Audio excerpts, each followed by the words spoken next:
Good afternoon, welcome to Destination Newry's special GAA show. With us today we've got two very special guests again. We've got Cathal Murray, who's head of PE in St Coleman's College and was also a part of the Down winning team in 1991.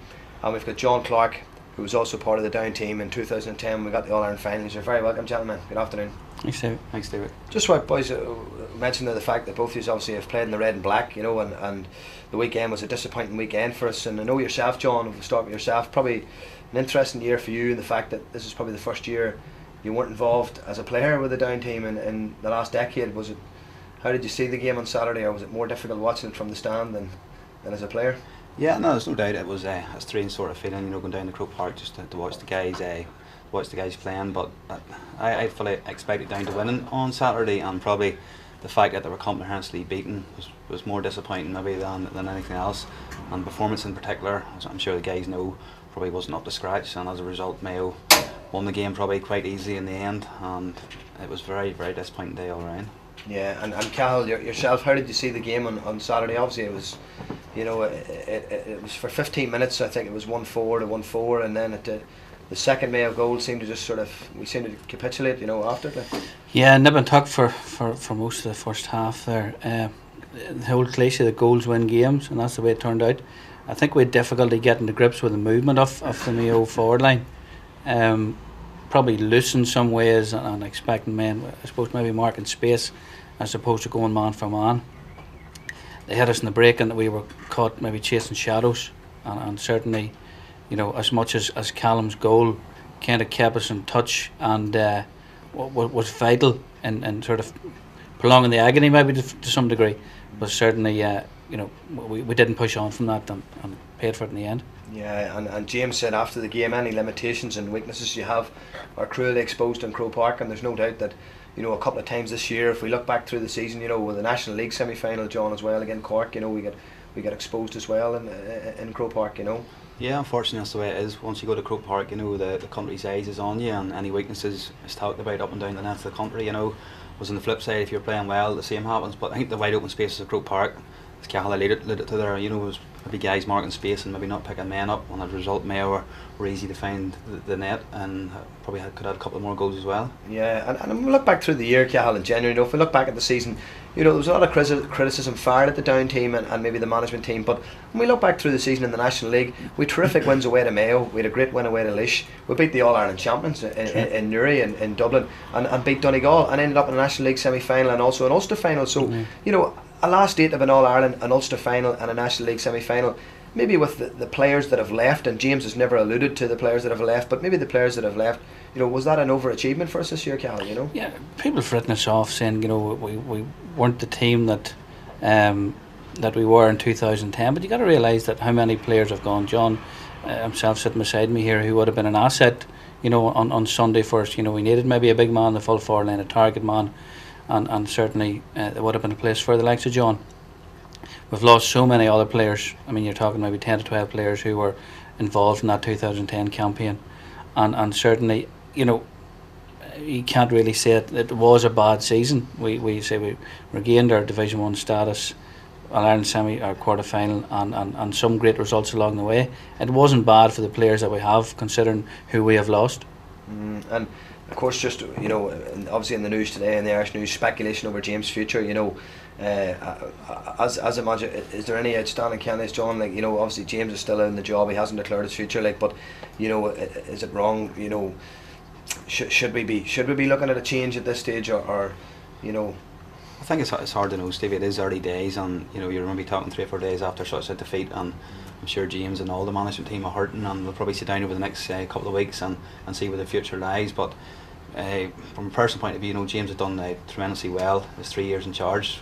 When you consider when James took over Down, we're just after getting promoted from Division 2 after maybe 2 or 3 years in Division 3. Now Down are a recognised First Division team.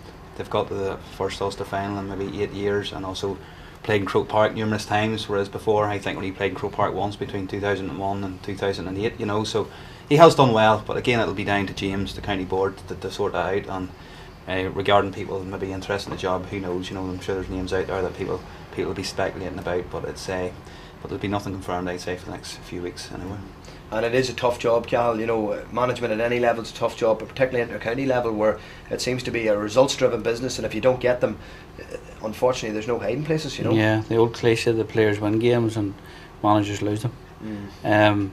But certainly, you know, James was in a difficult position last year. He felt he needed to freshen things up, and it was a case either he went or some of the backroom staff, and he got rid of Brian McIver and Paddy Talley and brought in Aidan O'Rourke. It's hard to know whether we've made as much progress as we had done over the previous two. I think Aidan was brought in maybe to kind of sort of the defensive end of our team. Traditionally, down football is all attacking and going for the win. We didn't see much of that in Croke Park last week, and that's one of the disappointing point. You know what I mean? Traditionally, down teams come up to Croke Park full of confidence and can't wait to get on the field to express themselves. But there wasn't that I don't like using the word arrogance, but that just sort of carefree attitude and going and playing football. It wasn't there, and defensively, I don't think we're any further on than we were under, say, Talley and McIver as training the team. And I think we'll have to be real too as well, gentlemen. When we look at the 4 teams that are left in the semi-final, they're 4 provincial winners, and they're probably in at the minute the 4 best sides in Ireland. Would we agree there, John? Would we? I would say you're right, Stevie. Yeah, GAA probably would have been in that group, but yeah, obviously after Donegal's defeating them on Sunday, they no longer are. You look at Dublin there; they haven't really played well all year so far, and they're still in All Ireland semi-final. So there's more to come from them. Mayo, a lot of people probably had their doubts over Mayo before Saturday, but I'm sure after the defeat to get down, that Mayo will be there or thereabouts as well. You know, they'll be up against it, no doubt, against Dublin, but they'll fancy their chances as well. And then obviously you've Cork, many people's favourites, and probably rightly so after the show they put on Sunday against Kildare. A lot of people maybe thought Kildare could cause a surprise, but Cork are just so strong. There's so much strength and depth; it's unbelievable, you know, and just the power and pace of a lot of them players. I think they are the team to beat. And 2 years ago, Cal, Mickey Hart alluded to the fact that no provincial winner had made it through to the semi-final, and this year it's gone the opposite, you know. And I wonder if maybe is that a sign of things to come? Have the qualifiers run their course? You know, are teams too fatigued when they get to the stage? You know, what's your view on that? You know? I think you would have seen maybe that there were, you know, the miles were on the clock last Sunday. You know, I think we've gone a few weeks running there. We were tired, we were jaded, and coming off, you know, a bad Ulster final defeat, and then, you know, it wasn't the same team. But I think what's important to bear in mind is those 4 teams who are left, they're all nearly masters at the darker arts of Gaelic football now, and we are maybe naive going into the game thinking that we maybe were going to be allowed to play football. I mean, the example of Conor Lavery later on, where he'd offloaded, was going for the return, and was just bottled up, and ended up the 2 of them getting a yellow card. I mean, they just pulled and dragged. Those tactical fouling, and it's a characteristic of all those 4 teams who have sort of the way the modern game is nowadays, that you won't be allowed to play football. While we maybe continue and are naive to think that our brand of football will get us through. Yeah, it's true. That's a very good point, Cal, as well. You know, the game, I suppose, like all games, it evolves, you know, and systems come around and go, you know, and who knows what lies ahead. But looking ahead to the weekend, obviously, you know, in the club championship, gentlemen, we have a big weekend ahead, and Cathal, you're involved this year, obviously, with Saul, managing Saul intermediate side, and John, you're obviously involved yourself in playing the senior championship, and myself personally have an interest in training Mayo Bridge. How do you see the senior games going this week, John? If we start with the Mayo Bridge Savile game, how do you see that going yourself? Yeah, there's a few interesting games ahead. Bridge Savile against a local derby. I think the Bridge on their day, you know, are still one of the teams to beat. There's Bridge, Burn, Kilcoo, and although the Bridge probably haven't won a championship now in 2 or 3 years, that'll maybe get that hunger back in the team. And they've been going well. They've a lot of boys in America, 4 or 5 top players in America, and they still seem to be able to put together a lot of good league results there recently. So Bridge Savile, it's always a local derby, but I think the Bridge have too much, especially if Danny Hughes isn't going to be fit, and you'll have Benny and Garvey coming back for Mayo Bridge. So 3 or 4 point win for the Bridge. And staying with yourself, John, obviously a club you know very well. You're near neighbours Longstone. They play on Friday evening, an interesting game against Burn with the return of their old manager Frank Dawson. You know, how do you see that game pan out? Both sides met last year in close encounter. Yeah, I think it's probably the pick of the game, Stevie. Frank Dawson obviously is taking over Burn now, but last year the Stone probably could have beat Burn, you know, up in Newry that night. Burn pulled away in the end, but Longstone have had a couple of good results recently, and Gregory McCartan has been going very well, and apparently they're flying fit, and they've Ambrose Rogers and Mark Pullen coming back in as well. Barnard County Championship, they will be favourites, but I think Longstone will put it up to them. Yeah, and Cathal, maybe moving on to the other two games, Kilcoo Castlewellan, local derby. Castlewellan won in the league a few weeks ago. You know, maybe a blip. I think it was maybe one of the only blips Kilcoo have had this year. How do you see that going? Kilcoo once again are there to be. They're up there along with the Bridge and Burn. Certainly would be one of my favourites for the championship. Play, you know, once again a sort of a tough defensive type of football and break out. Use Laverty very well.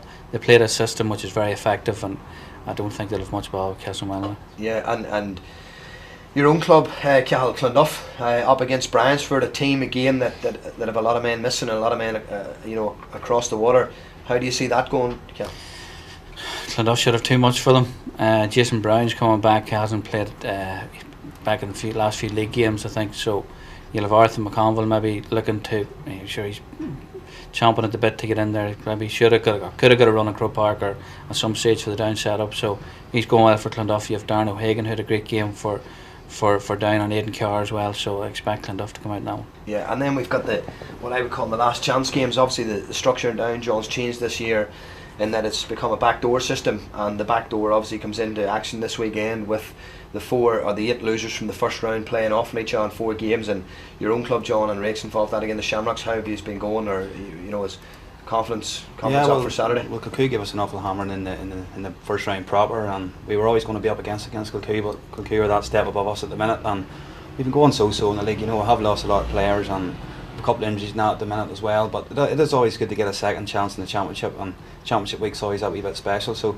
Shamrocks I've picked up a couple of wins early as well, so it'll not be an easy match for us. We should be expected to win it, and hopefully we will, but it'll be a close match, and it'll be good to get a championship win if we can at all. Yeah, and there's some interesting ties there, John. Leitrim, Ballyholden, maybe could there be a shock there? Could be a shock. Leitrim, I think, are unbeaten in 9 or 10 games, and they'll have Liam Doyle back on form as well, and Ballyholden are sort of team that, you know, on their day can beat anybody, but on the flip side, you know, anybody can beat them as well, so it should be an interesting match as well. I think maybe Ballyholden maybe to shade it. And Khalif for Straver, possibly an upset? No, can't say it. No, can't say it. Straver fairly strong, going well at the top of the table in 2, so no.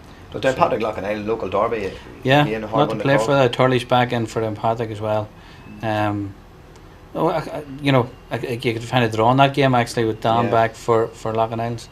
That's a tough one to call now. Yeah, well again, you know, at the weekend we're going to lose 4 sides from the senior championship, you know, and that's the nature of the beast this year in the senior championship. But the intermediate, moving on to the intermediate, obviously we start off with your own club at the minute, Cal Saul. Things are going well for you. You're sitting top of Division 3, albeit with a few games played more than the team below you, but you're up against Tullylish this weekend. How do you see that game panning out? Tullylish should be absolute favourites for that match. Yeah, of course. We wouldn't stand a chance really if we're hardly going to turn up at all. No, looking forward to it. It's a big step up from a team we were playing Division 4 football last year to the top of 3. We're sort of disappointed with the league structure's gone, that we probably nearly would have been automatically promoted to 2, but with the restructuring. So we're up there, we'll be competing for the league title, but looking forward to Tullylish. We've had we drew with them the first game, our home match, our second game of the league I think it was. They turned us over on the return fixture, so once again they're strong, traditional team who have been there, won it, and have a lot of strength and depth, so we're not underestimating the task that's ahead of us, but we're not just going to turn up. And you're enjoying the challenges? Loving it. Yeah. Great bunch of lads. They're just probably the easiest team I've worked with. No egos about the place, lads just try and get on with it, very professional in their approach, and have responded to what I've been trying to achieve with them. So no, delighted, and brilliant. We'll continue. Good to see. And John, Sean Ward's taken over at a club you would know yourself. Obviously you're now engaged to St John's lady, so St John's play Darcross this weekend. Sean he's given the club a bit of a lift, hasn't he? He has. No, the guys down there have a lot of time for Sean, a lot of respect from him. He probably hasn't got the luck to have a tough few results, or if he's losing matches by maybe 1 or 2 points, but his training's been very, very good by our reports, and he is going to give this intermediate championship a good rattle, so I think they'll have too much for Darcross. And if we just run through some of the other games, Breda carried off. Breda riding high top of Division 4, Cal carried off Division 2. Is it too big a gap for Breda, is it? I think it's too big, but at the same time, you know, they're coming in with a bit of confidence. They're going well, whereas on the other side, Cardiff wouldn't be, you know what I mean, haven't had great results of late, so you could see a shock there. Yeah, and Cal, stay with yourself. Clanabana, Banbridge versus Bosco. Bosco, have threatened with their underage teams in the past, but it just doesn't seem to materialise at senior level for them. No, and at the same time, Clanabana really haven't been going very well in two either. So once again, Bosco probably got into it with nothing to lose. We played them last week in the league, and they're a useful side. They got things going. And Annaclone, Glasdrumman, John, you've played against Annaclone this year, and you would know Glasdrumman well from obviously being one of the Mourne clubs. Yeah, both teams going okay. Yeah, probably Annaclone be probably the favourites for the Intermediate Championship at the minute. They're top of Division 2, and we played them in Annaclone. They're very, very impressive now. Though we beat them, but they're a very strong physical team. They've Ben McCard coming back in there as well. They've Gary McCard at midfield, and they've a couple of good forwards and the Fagans and that. Glasdrumman probably top of Division 3, so their tails will be up as well, and probably in Conor Harrison, they're probably one of the form forwards and down at the minute. So it should be an interesting match, but I just think that Annaclone's experience and craft should have too much for Glasdrumman. Yeah, and again, that's another man, Tom Potter, managing Glasdrumman, going back to a club that he'd be very familiar with, Annaclone, and again a team that I maybe would have my eyes on would be Warren Point for this Intermediate Championship. Cathal, obviously, Ross McGarry, you would have taught Ross and St Coleman's to know the talent that he possesses, and they're up against Glen. They'll have too much for Glen, will they? It should have it. I don't think all as well. Warren Point at the minute, I think Kieran McCartan's maybe missing the championship as well, and the soccer season started is close to starting, so I think that may have an influence. But at the same time, I'm not sure how Niall McParning's come out of last weekend's game. If Niall's not playing, it'll just be one-way traffic, I'd imagine. Yeah, and the last two games are Drumgaff, Drumgaff, John. Probably fancy Drumgaff, although Adicall have picked up a couple of results of late, but Drumgaff should be too experienced for Adicall. And Ballymorton should beat Ardglass, John, yeah? Yeah, it should be a cricket squad. Yeah. And the junior championship, funny, Oculus de Finn, obviously a famous win last weekend against Newry Mitchells, and obviously a fantastic win for them, Obviously being a Newry Mitchells man myself, it wasn't a great result to see, but you have to hold your hands up. They play Hadurg this weekend. They have a big chance of reaching a junior semi-final, which would be a huge achievement, man, for the club. Cal, it'd be a huge achievement. Great to see. I mean, you love everybody loves the underdog. I mean, Oculus Finn there have been battling maybe numbers wise and feeling stuff like that. Great to see him sticking at it, and great to see him getting through. If they could. And John, it's hard to look past Dundrum and Paul McComiskey for the junior championship, is it? Yeah, no, I think they're unbeaten all year. McComiskey has been a huge addition. He hasn't missed a match, I don't think, and Dundrum probably have never got the fullness out until this year, and as a result now they're getting results every week, and will probably be fancy themselves for the junior championship. Yeah, and I suppose when we talk of Dundrum, talking to the Drum lad last year, and he was telling me about the effects immigration had on their club. That I think at one stage they had 16 senior players available to play senior football in reserve, and I think they ended up then pulling the reserve team out. But immigration, man, has hit us hard, especially in this area, and it seems to be, John, in Mourne in particular. I know myself, I spent 3 years with the Kingdom, and I know in my last year, the team had changed totally from the team that I had in my first year, with the guys that are leaving for Australia. But maybe tell us the inside, how hard has it hit the club? Yeah, it's been very tough now. I think we counted there a few weeks back, we have 18 players in Australia alone that could maybe play senior football for us, and 3 or 4 years ago a lot of them guys had been about home, and our seconds team been fairly strong.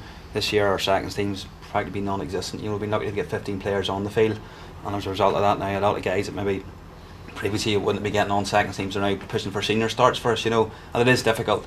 And morale around the club, if you get a defeat there, boys are always talking about the guys that are in Australia, and then if you get a couple of injuries as well, your numbers are really, really depleted, and even for training it's very difficult at times. You have only 13, 14 guys training, but it's a sign of the times, Stevie, and we have been used to it now, and hopefully maybe if the economy changes the next couple of years, these guys will come back. We aren't the only club affected, we have Adicall, Ballymorton lads away as well, even Leitrim I think are affected, and Dundrum as well in particular, but it's a sign of the times, and we just have to get on with it, and that's the way it is. Have you been affected much yourself, Cathal, with Saul? No, one midfielder left after the first game, that's about it really, and maybe one of the reasons why we're going so well is that we would have a fairly strong panel, a very young side saying that now.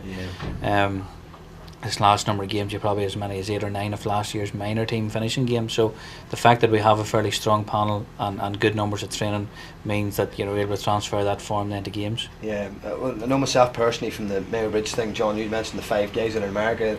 The America thing's a different kind of fish because it's more a temporary thing. Guys go out there maybe more so for what you would call a working holiday. America yourself, Cathal, in the past, had you? Yeah, I had 4 summers in Chicago back in the late 80s. And you can't blame a young fella, Cal. No, and particularly this year, I mean, the fact that the restructuring of the league, there's very little pressure on clubs, so guys say it maybe, okay, we're sitting mid-table, or there's maybe not a lot to play for this year, and we can take the States trip this year and maybe stay at home next year, which means that, that you'll have a stronger, maybe a club football on view next year. But I wouldn't stand any lads' way. I mean, I loved it as much as, the guys maybe who were staying behind, or you're coming back in from the States and getting back into the team. Those guys maybe does cause a wee bit of animosity with the lads who are at home, but it's a wonderful opportunity. The whole social aspect of the thing. I mean, some of the players I played with in Chicago, and I just actually like to remember Maureen O'Hagan, who sadly passed away. I'm going out to the funeral now on Saturday. It was a lifelong Clonduff woman, wolf tones to the core, and staunch down as well. So she sadly passed away. But football is strong in the States, and there's really not a lot we can do to keep players at home if they want to go. Yeah. And John, summer yourself in? Yeah, the summer in New York and the summer in San Fran. So I think where San Fran's where all the bridge lads are. So it's a great Ulster club out there. It's a great club. It's so professionally run, and as Cal says, it's an opportunity when you're young. If you turn it down, you regret it. But anybody that's ever been out, it's been a fantastic experience. I'd say your summer was even more interesting, the fact that Brendan McVeigh was with you. Yeah, it was more eventful than normal, So still have good memories of that. Is it true what they say then, John? All goalkeepers are bad. Very true. well, just maybe before we finish, man. Obviously, emigration. We're talking about emigration. There's two guys that have left our shores to set up a new life for themselves in Australia in a professional sense, and obviously close to both your hearts, in the fact that John, your brother Martin, and obviously Cathal, you've taught both the lads, Martin, Clarke and Cathal Mooney. You've had the luxury of teaching two special footballers, Cathal. I remember Martin as a youngster. We used to run a primary school tournament, and I think Martin as a P5 was the standout player in that tournament, and for P7s, so Martin was just from an early age was just immense, and the attitude, how hard he worked at his game, and it's an absolute pleasure to work with. John wasn't bad either, to be honest. Thanks, John. And but certainly, you could see from a young age how special he was, and once again, he's had a second chance to get back to Australia to give it a go. He came back home. He went for his Ireland, went down, it didn't come off, and he's gone back, and he's getting tough the minute saying that. He's been up and down there. He's been in the first team. He's dropped down to the VFL. Showed his true colours by being one of the standout players, and certainly will be pushing hard for the finals as a starting player for Collingwood. And what about Keelan? Cal, obviously you'd spent a bit of time at St Coleman's with Keelan there. Terrific athlete. Unreal. It's probably the fastest player I'd seen since myself. as a and you were fast, I was flying. He was once again great attitude again, nothing, genuine, down to earth fella. Even though he knew maybe the last few months that he was going to Australia, didn't affect his demeanour in any way. He continued to work hard. It was just he probably was the key in our Hogan wins, in that when you needed that big score, the big catch, something inspirational, he was the man who did it and delivered. And he's doing it in Australia, because I think we've a video clip here of him scoring his debut goal for Collingwood. Yeah, I think he was one of Martin had held the record, I think, for players stepping up. He got through the doors, so smart stuff, brilliant work, charging through last week, and that was fantastic stuff. It was a great handball by Chris Dawes. It needed the youngster to be able to shrug the tackle, and Brenton Sanderson won't be all that. Yeah, I mean, I think the game suits Keelan. He can take maybe 10 or 12 steps there, and the distance that man can cover with the speed that he has really suited. So his ball skills are improving as well. So very explosive player. I suppose, John, yourself, I got talking to your mother and father at the Fermanagh game this year, and they were saying it was the first time in a number of years, that they can't remember a down team that they were going to without yourself or Martin in it. But it must have been a special moment for yourself and your family, for you to actually line out in the All-Ireland final with your brother playing at centre half forward and corner forward, but moving out, and you in the same team. It must have been a special feeling. There's no doubt, Steve. It was a great privilege, and probably it won't happen again now. But just unfortunately didn't get the result on the day. But that whole 2010 experience with Martin being home and all was fantastic, and it's something that will probably live long in the memory. Unfortunately, as I said, we didn't get the result. But he's gone back now, and he has put the hard work in. It was in his head to go back and try and make another go of it, and I think he's played 16 out of 18 games. Collingwood's such a top side, it's so hard till keep your places, like the Manchester United of the AFL, you know. So he is pushing hard, and he hopefully will get back in the team now coming up to finals when is the key part of the season. So him along with Keelan as well. Yeah, and what lies ahead for John Clarke then? You know, the football, maybe the county football's over in another couple of years, obviously given to the club. Like, can you see yourself, John, maybe going down the line of coaching? Or yeah, it's hard to know. I'm still enjoying my club football and not yet. I still think I'm young enough to keep it at it for another 3 or 4 years, and who knows what happens county wise and that.